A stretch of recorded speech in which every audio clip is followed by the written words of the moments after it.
I appreciate that. We checked. Never. Not a single time did the greatest player of all time wear a patch honoring himself. Wilt never did it. Russell never did it. Bird never did it. Magic never did it. Charles never did it. MJ never did it. But your guy, the most narcissistic, self-important human being on the planet, has now done it twice, and he's got more patches coming. But when the king narcissist breaks a record, even though he's a stat compiler and is only breaking records because of his longevity in the league, he wants to make sure everybody knows about it. So he picks the patch. The NBA says, yes, sir, you can wear the patch. We work for you, LeBron. And he embarrasses himself. So he's got one patch for turnovers, because he's got more turnovers than anybody in the NBA. And he's got another patch coming for most field goals missed. What an absolute clown. The moment Craig Carton opened his mouth on this topic, you could already tell this wasn't going to be one of those safe, polite NBA discussions. This felt personal. This felt like someone finally saying what a lot of people have been thinking, but were too scared to say out loud. And the second he brought up LeBron James and that jersey patch controversy, everything just escalated. Because now we're not just talking basketball anymore. We're talking power, influence, and favoritism at the highest level of the league. And tell them now that he has, I think, made the most field goals in the history of the NBA, which is clearly a compiling stat, that he wants a new patch. So here's what happened. The whole situation started gaining traction when fans noticed something weird about LeBron's jersey patch situation.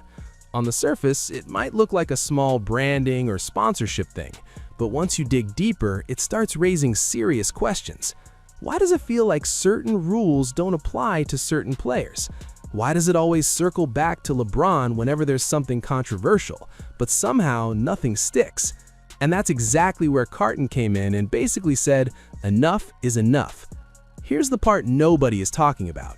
The NBA has always marketed stars, but with LeBron, it feels different. It's not just marketing anymore, it's protection. Carton pointed out how the league bends over backwards to keep LeBron's image clean, whether it's officiating, media narratives, or even situations like this jersey patch issue. It always somehow ends in LeBron's favor. And when you stack that over a 20-plus year career, it stops looking like coincidence and starts looking like a pattern. The NBA apparently works for him, that they've approved this, because they do have to approve it after all, that it's time for him to wear a new patch on his jersey. Now, let's break this down properly. The jersey patch controversy itself might sound minor, but it represents something bigger. These patches are tied to money, branding, and league-wide deals. They're supposed to be standardized, but when fans started noticing inconsistencies involving LeBron, questions started popping up. Are certain players getting special treatment behind the scenes? Are sponsors being prioritized differently depending on who's wearing the jersey? And Carton didn't hold back. He basically said what others avoid saying. The NBA has a favoritism problem, not just with LeBron, but he's the biggest example of it. He brought up how other players have been fined, criticized, or even sidelined for much smaller things, yet LeBron somehow navigates controversy like it doesn't even touch him. And that's where fans start getting frustrated. You might remember when John Stockton became the all-time assist leader in NBA history. At no point did he wear a patch that said all-time leader assists. Never did it. This is where it gets dangerous. Because once fans lose trust and fairness, the whole league starts to feel scripted. And you can already see that sentiment growing online. People are questioning officiating in big games, questioning MVP races, questioning media coverage. And when LeBron is constantly at the center of these conversations, it adds fuel to the fire, whether it's fair or not. Let's talk numbers and context for a second. LeBron is one of the most covered athletes in history. Every move he makes is analyzed. Every game is national TV. That level of exposure naturally brings influence, but influence becomes a problem when it starts affecting outcomes. Carton hinted at this by comparing LeBron's situation to other superstars who don't seem to get the same level of protection. Matter of fact, in the history of the NBA, for every individual player that at some point had set the record for the most of blank, not a single one of them ever wore a patch on his jersey to acknowledge his greatness. Think about players like Kevin Durant or James Harden. Both have faced intense criticism, media pressure, and even league scrutiny for their decisions. But with LeBron, even when things get messy, the narrative somehow shifts in his favor. That's not accidental, that's influence. That LeBron James is only about LeBron James. For him to want and to wear a patch, nobody else wants to wear it. Nobody else is going to wear it. And then you have the media layer on top of this. Major sports networks often frame LeBron as untouchable, almost like criticizing him is off limits. Carton pushed back on that hard. He basically challenged the idea that LeBron should be immune to criticism just because of his legacy. And honestly, that's where this debate gets really interesting.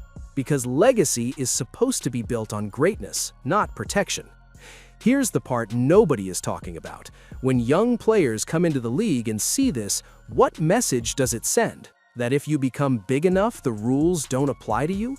That branding matters more than fairness? That's a dangerous precedent for the future of the NBA. Now let's connect this to what's happening around the league right now.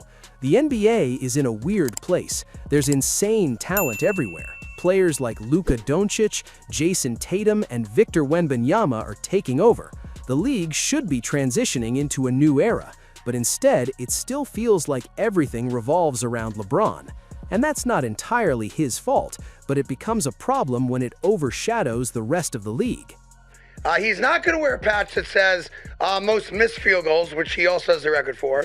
He's not going to wear a patch that says most turnovers in the history of basketball, which he also has the record for. But he is going to wear a patch of 1 of 1 that says most field goals made. Now, this is where young players usually make a mistake. They try to follow the blueprint of established superstars without realizing the system isn't equal. What worked for LeBron won't necessarily work for them because they don't have the same level of influence or protection, and that creates frustration both inside and outside the league.